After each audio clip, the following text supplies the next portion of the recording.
You are listening to Parliament Matters, a Hansard Society production supported by the Joseph Rowntree Charitable Trust. Learn more at hansardsociety.org.uk/pm.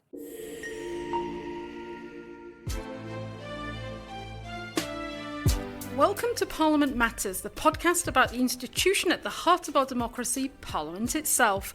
I'm Ruth Fox, and this is the latest in our series of special mini-pods following the detailed progress of the Terminally Ill Adults End-of-Life Bill, the bill to allow assisted dying in England and Wales.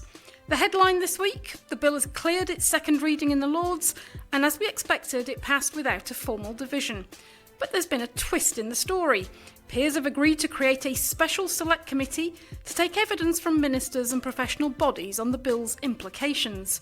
Because of that move, the next stage, the detailed clause-by-clause scrutiny and amendment of the bill, has been pushed back to November, after the special select committee has reported. So what does all of this mean for the bill's journey through the House of Lords?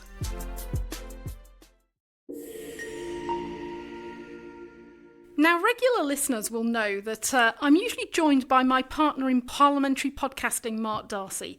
But not today. Mark's off. He's soaking up the sun in the south of France. Lucky him. We weren't actually planning to hit record this week, as it was a quiet parliamentary week with both houses rising for the party conference recess. But the House of Lords had other ideas. Peers cancelled recess today to complete the second reading of the Assisted Dying Bill. And as we've had a special series exploring this bill, we couldn't really let it pass without getting back into the studio. So I'm here, and happily for me and for you listeners, I'm not flying solo. Joining me is Dr Daniel Gover, Senior Lecturer in British Politics at Queen Mary University of London and a seasoned expert in private members' bills.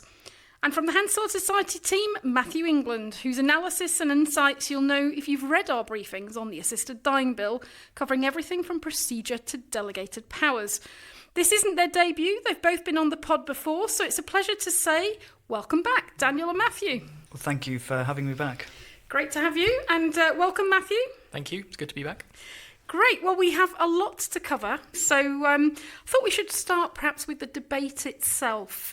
We've had 2 days of debate now. And Daniel, what speeches stood out to you in the debate this week? Well, quite a lot of the things that were said in the debate were quite similar, I think, to what was said last week in the first day of second reading. And in fact, that was commented on by some of the peers in the debate. One that really stood out to me, though, was a speech by Lord Carey of Clifton, George Carey, former Archbishop of Canterbury. And if you didn't know much about his thinking on this issue, you would probably expect him to be an opponent of the bill. But in fact, he's a supporter and spoke in support of the bill. And really put this question to the bishop's bench, to his former colleagues, bishops in the Church of England. Did they really want to be seen to stand in the way of this bill? And indeed, did the Lords itself want to be seen to stand in the way of this bill? And what might that say about the legitimacy of the bishops in the Lords and indeed of the chamber itself? It was actually quite something to see a former Archbishop of Canterbury looking towards the bishop's bench and sort of asking, do you represent your own church? And it's worth contrasting the speech that Lord Carey gave with the speeches of both the Bishop of London last week and the Archbishop of York this week, both of whom suggested that when the bill comes to third reading, if no one else in the House were willing to table a motion to oppose the bill, they would do so themselves. Yeah, so we don't know when that third reading will be, but it'll be some months off and probably in the spring of next year. But yeah, they've been pretty clear that they are going to push it to a vote. Yeah, and I thought that was very interesting as well. And on that same topic, it was interesting to hear Lord Wolfson of Tredegar, who largely was speaking in his own personal capacity, but in some sense also speaking for the Conservative opposition. Because he's the Shadow Attorney General, is that right? Yeah, and he indicated that, it would be proper for the House of Lords to let this bill have a second reading so that it could be properly scrutinised, but that the fact that the Commons had backed the bill did not require the Lords to ultimately pass the bill at the end of the process, which is what some others have been arguing. So, we'll see exactly what happens on this, but it does potentially provide quite a signal to Conservative members of the House of Lords that it would be appropriate for them to reject the bill at the end of the process. On the other hand, I mean, when Lord Forsyth, who was one of the last speakers in the debate, when he made his contribution, he sort of suggested to the bishops that they might want to think again about their indication that they would be willing to oppose the bill, and got quite an audible hear from the rest of the House. And whether that's just supporters of the bill who were making those noises isn't clear, but it might suggest that there's some opponents who are not willing to go quite the way of actively voting against it. And that's one of the things about this second reading, isn't it? Is we've seen the speakers on both sides, but we don't actually know what the balance of support in the House or opposition is, because we don't have a formal vote. They didn't divide the House as we expected. They don't generally do that at second reading in the Lords, but they don't divide the House, so we don't have the sort of the lists of names for and against the bill. We can tell from those who spoke that that's only a proportion of the overall membership of the House. And I note that the campaign groups were already out of the traps pretty quickly after the debate finished, claiming victory for their sides. The opponents on the basis that more speakers had been opposed to the bill than had been in favour of it. But that's not necessarily a great signal of what the third reading vote might be. Yeah, I mean, you can obviously count up the speakers who spoke for or against, and indeed most of those who spoke did indicate a pretty clear position one way or the other.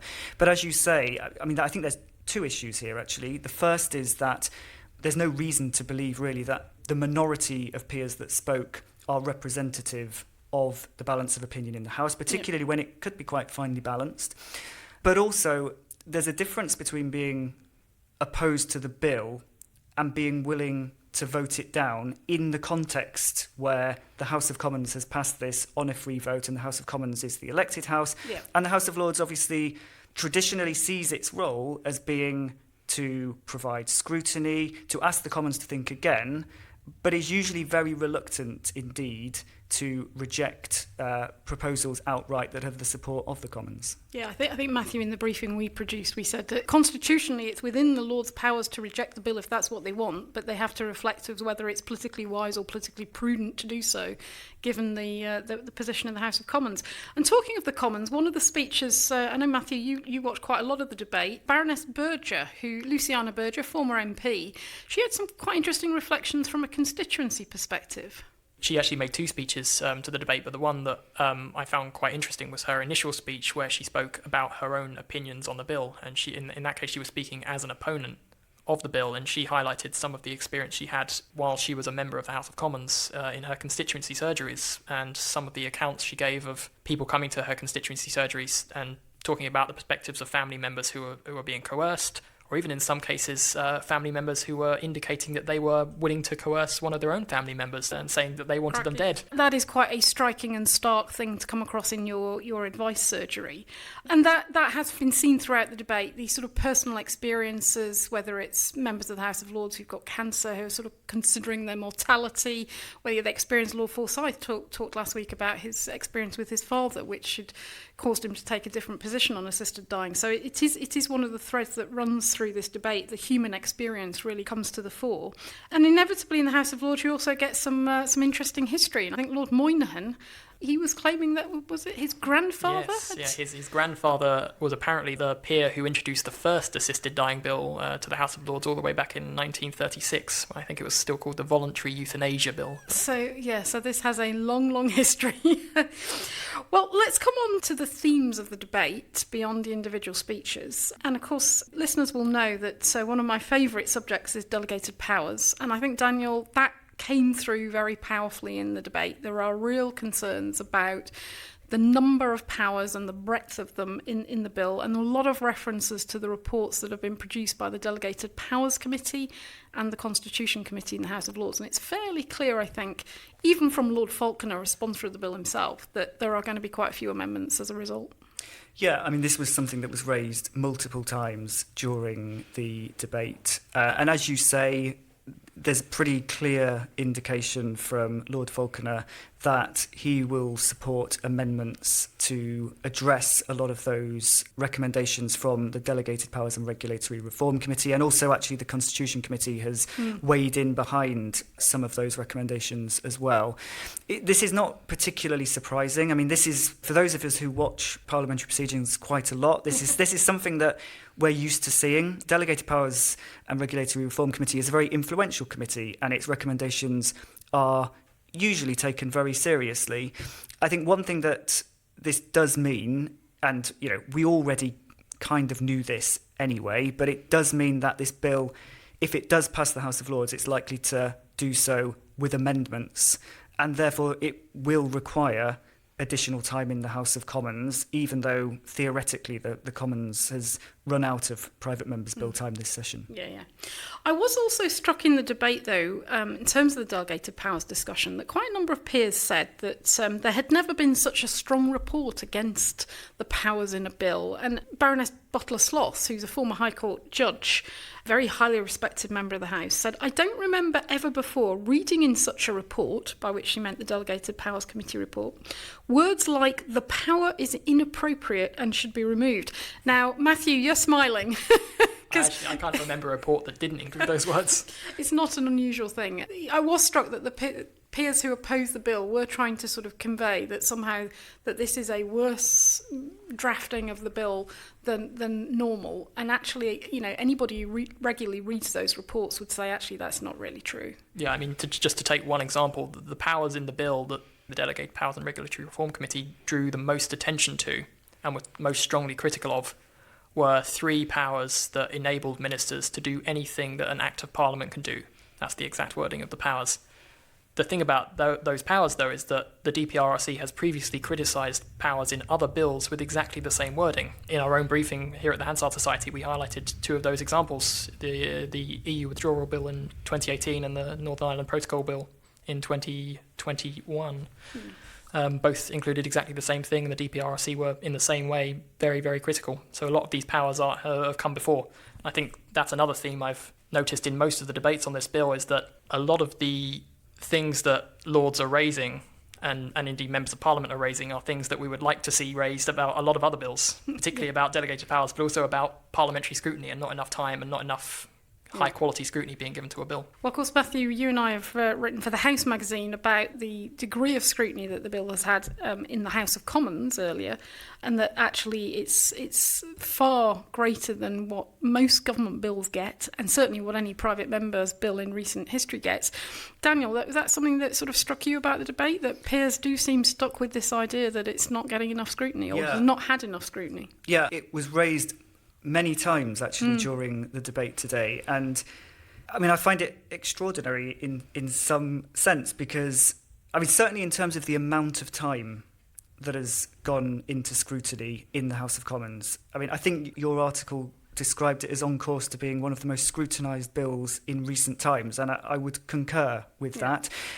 Obviously we can argue about the quality of that scrutiny, but that is always the case on any bill. Yeah. And not only has there been a significant amount of time, this is the first private member's bill that's taken evidence, and it didn't just take evidence, it took lots of evidence, and now it is going to have additional evidence in the House of Lords. So, I think by most metrics, this bill has had a very substantial amount of scrutiny. Yeah, the problem comes, it's not the scrutiny that's taking place in the Commons or indeed the Lords, it's the amount of time and work that could be done on the preparation of the policy prior to it being put in legal form, in legal text in a bill.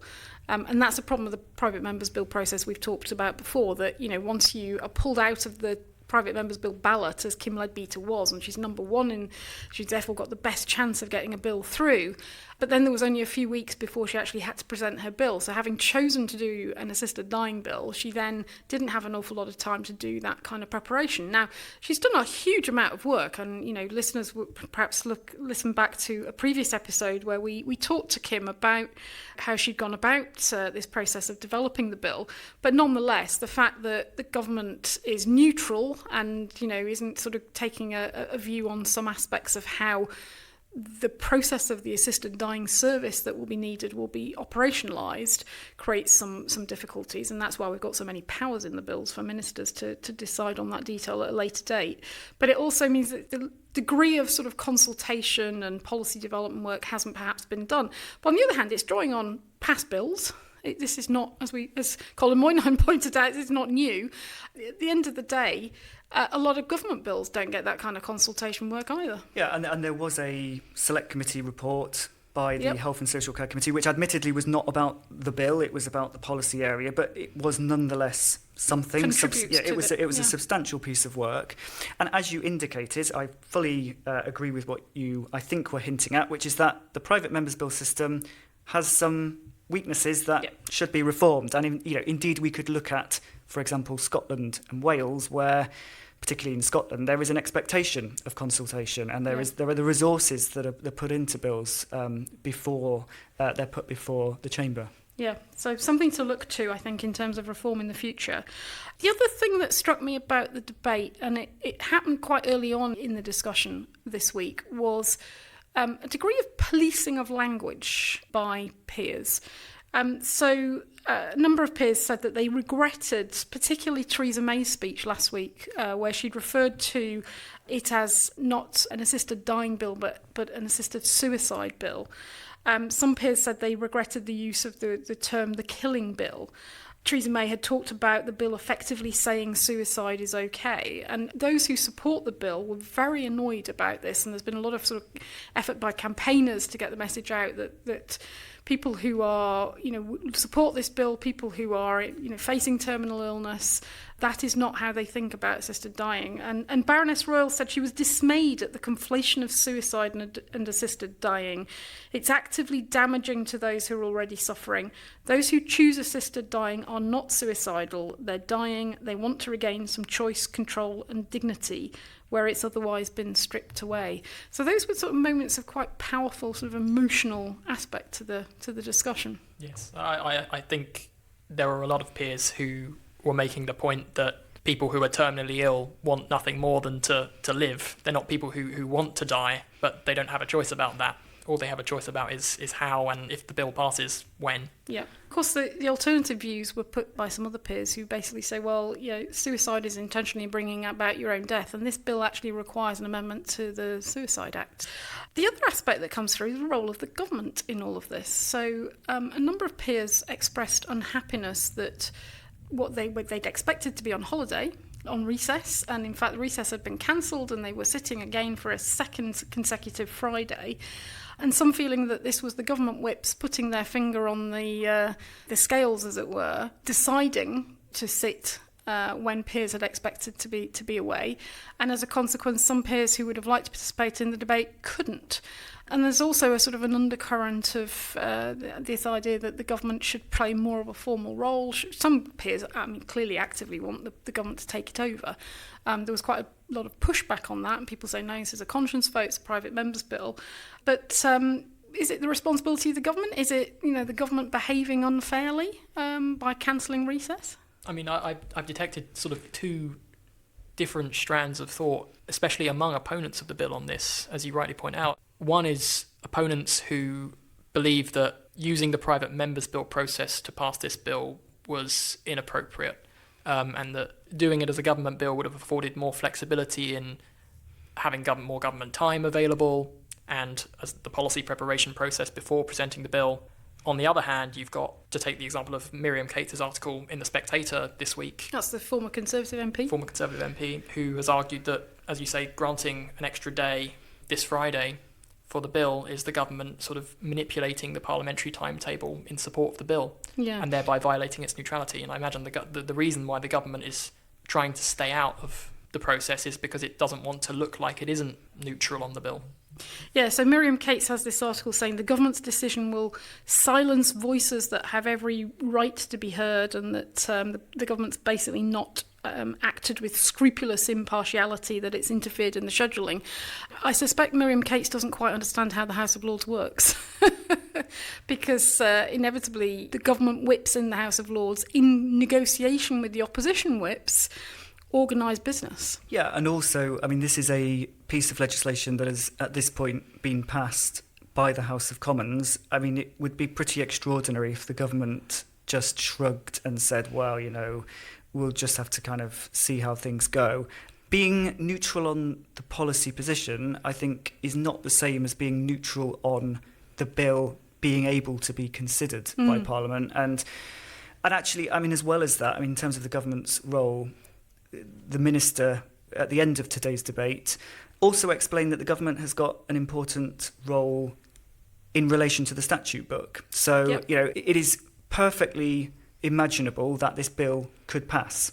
And if it does pass, then it needs to pass in a way that is legally workable and that isn't going to create lots of additional problems. And it would be pretty negligent, really, for the government, therefore, not to play a role during the passage, particularly on amendments, tidying up the bill, responding to questions and so on. With regard to granting time this Friday, you kind of have to ask, what was the alternative available to the House? One would have been, given the fact that there were 200 people who had put their names down to speak in the debate, to have a very late night sitting last Friday and therefore possibly a very late night vote until 11, maybe midnight.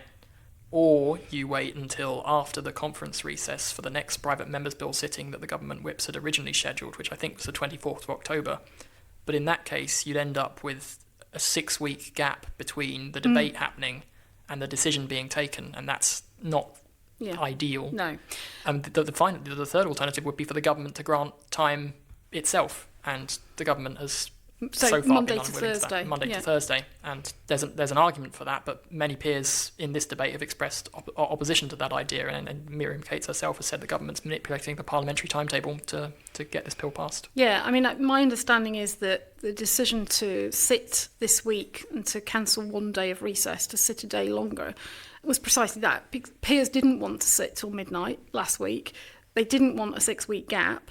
But it wouldn't have been done solely at the behest of the government whips. They would have had to negotiate with the opposition party whips, and my understanding is they would have also had to talk to Lord Falconer and the other peers who'd got amendments down. So this was done with broader cross-party support. There's an interesting procedural point here that in the House of Commons, what business gets debated and when it gets debated is primarily decided by the government. In the House of Lords, that is only informally the case, and the very first thing that happened at today's debate was that the House voted on the question that the debate on second reading be resumed. And if peers preferred a different day for the second reading debate to continue on, they could, in theory, as a self-governing House, voted against that motion, which isn't an option that's available in the Commons. But in the Lords, the peers, in theory, have a get-out to be able to vote how they spend their own time. Yeah, and so they could have made clear to the whips on both sides before today that they did not want to sit today and threatened to have had an amendment. They wouldn't have been very popular with their colleagues if they had everybody had turned up on Friday and then they'd got an amendment down and say, no, let's not bother. But they could have indicated that was the plan and tried to build up support beforehand so that it would have been pulled in advance. The fact that this has happened through the usual channels seems to me to suggest that there was quite widespread support for this happening. Yeah, and I think as well, I mean, during the debate, it was said many times that there's lots to scrutinise in this bill, and they want to get on with scrutinising it. And I think the decision to have the debate now is entirely consistent with what appears to be the consensus view across the House. Well, let's turn to the decisions then. So there were a couple of amendments down from Lord Forsyth and Lord Carlisle of Berriew, amendments to the second reading motion, still to give the bill a second reading, but both Lord Forsyth and Lord Carlisle wanted essentially to have more time for consideration of things like the Delegated Powers Report, and Lord Forsyth wanted more explicit ministerial support to the sponsor of the bill, Lord Falconer. In the end, they did not push those amendments to a decision. They withdrew them with the agreement of the rest of the House. So we had a straight decision on whether or not the bill should have a second reading, and the peers on the voices, essentially, on a content or not content decision, supported giving the bill very clearly a second reading. I think I only heard one voice say not content when the second reading motion was called by the Speaker.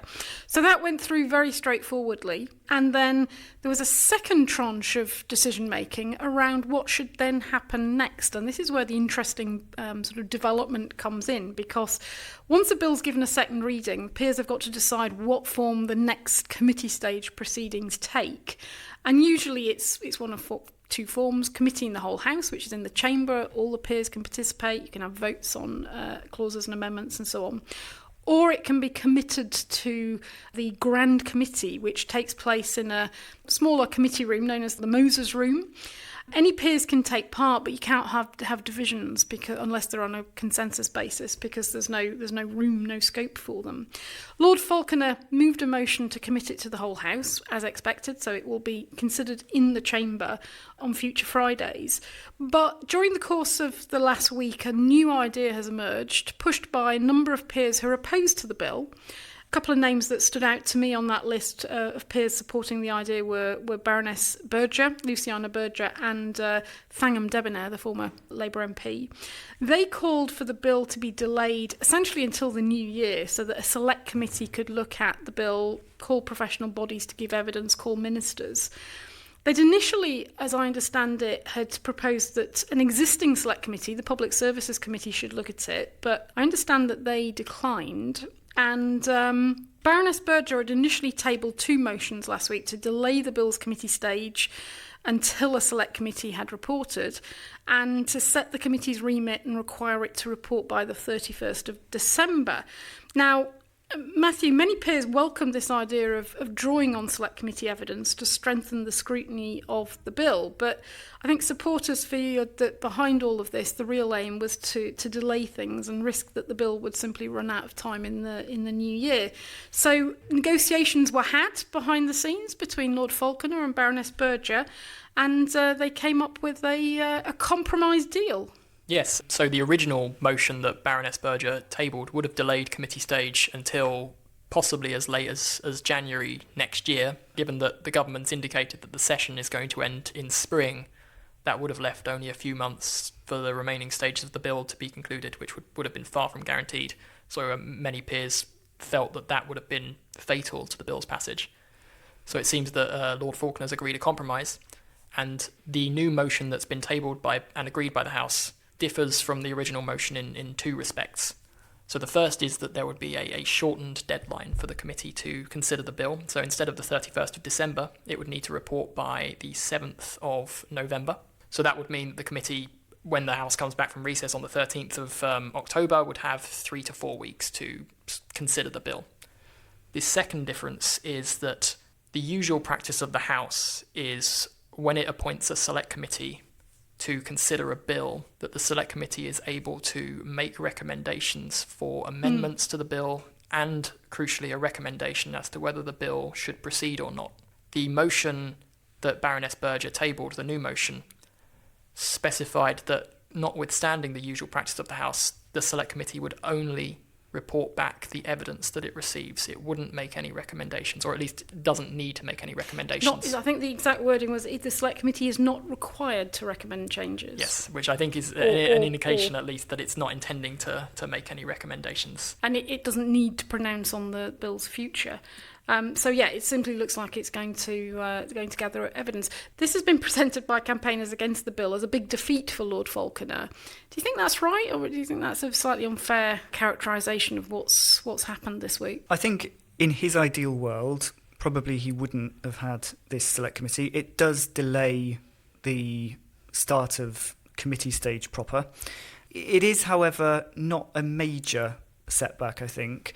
Luciana Berger made the point during the debate that this would still leave, if you look at the available Fridays before Christmas, or at least those that have been announced, it would still leave 4, which was always, it seems, the plan, to have 4 prior to Christmas. And it is, of course, much earlier deadline than what Matthew was describing in terms of the original proposal. So it's 7th of November rather than 31st of December. That's quite a big difference. So that is a big concession on Luciana Berger and her supporters' part. Yeah, and that means that you could potentially begin committee stage scrutiny on, I think, the 14th of November. So that you can still see progress being made on this on this timescale. Yeah. It may still be the case that the bill makes exactly the same amount of progress, i.e. having 4 sittings before Christmas, that it would have made before this motion was agreed. So it may not be much of a concession in terms of the progress of the bill at all for Lord Falconer. Yeah. And what have we learnt about the intention for this select committee? So we don't know yet who will be members of it and who will chair it. There was no indication in the debate, I think, about that, was there? No. Like in the House of Commons, there's a committee of selection whose role is to propose members to sit on select committees. They will propose those members in a motion to the wider House. We don't yet know who the Committee of Selection is likely to propose, but unlike in the House of Commons, there's no requirement for any kind of political balance. And as we discussed earlier, because there's no division at second reading to measure the division of opinion in the House, it's going to be quite difficult to determine how balanced the committee actually is. Yeah, and it'll be interesting in comparison, because that was a real bone of contention in the House of Commons. Opponents of the bill were really unhappy about the selection of members to the Public Bill Committee, and the fact that, for example, so many members that were on the opposition side to the bill were new members. Yeah, although of course one big difference is that the Commons Committee was making decisions about amendments, whereas this committee is simply going to be holding evidence sessions, as far as we are aware. Yeah. And who do we think they're going to call for evidence? Baroness Berger gave some indications, didn't she, towards the end of the debate? She suggested that Lord Falconer himself would be called to give evidence. She also suggested that 3 members of the government, so the Lord Chancellor, the Justice Secretary, and the Health Secretary, and the Chief Secretary to the Treasury, who's in charge of sort of where and how the government spends money. Yes. Who may be asked about where they're going to find the money for funding assisted dying, because a lot of people have been worried that it will be taken out of palliative and hospice care. They're also going to call some of the professional bodies, so representing psychiatrists, GPs, physicians, and all sorts of other sort of health professionals, nurses. They're also going to call lawyers and representatives of the legal profession to ask them about this proposed panel that will include a legal representative and probably some representatives of the hospice sector as well. And then in terms of how we expect this to unfold, certainly during the debate, Baroness Berger suggested that there would be time over 3 weeks for them to hold, I think, 6 days of evidence taking. So a considerable amount of time to quiz experts on this. Yeah. And then the plan is to report that evidence to the House. Now, as we said, the motion doesn't prevent the committee making recommendations or expressing a view, but it seems unlikely, particularly given the timescale. So the view seems to be that the bulk of the evidence, all of the evidence, will be published, made available to peers, and then they will use that in the committee stage scrutiny to help them determine what amendments, what changes to the bill they think are required.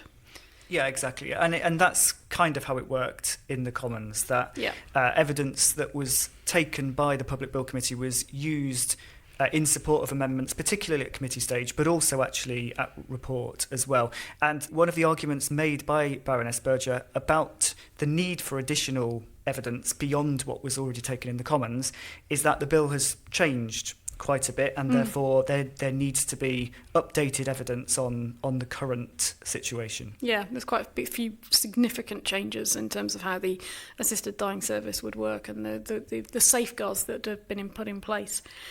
Well, this is going to run and run.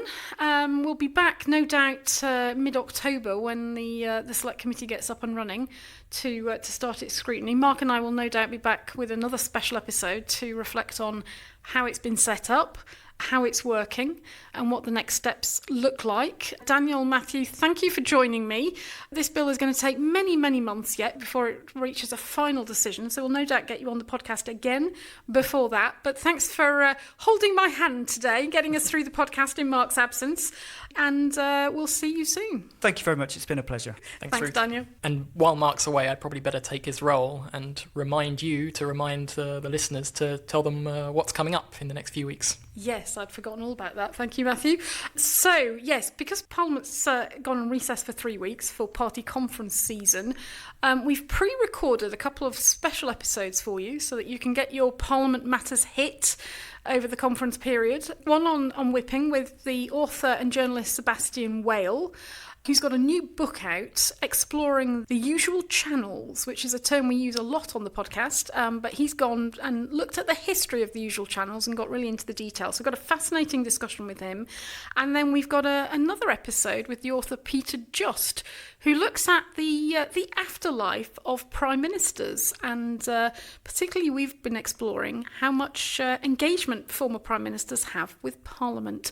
So that's coming up over the next couple of weeks. And otherwise, Mark will be back after the conference recess to join me for the next episode of Parliament Matters. We'll see you then. Bye. Bye.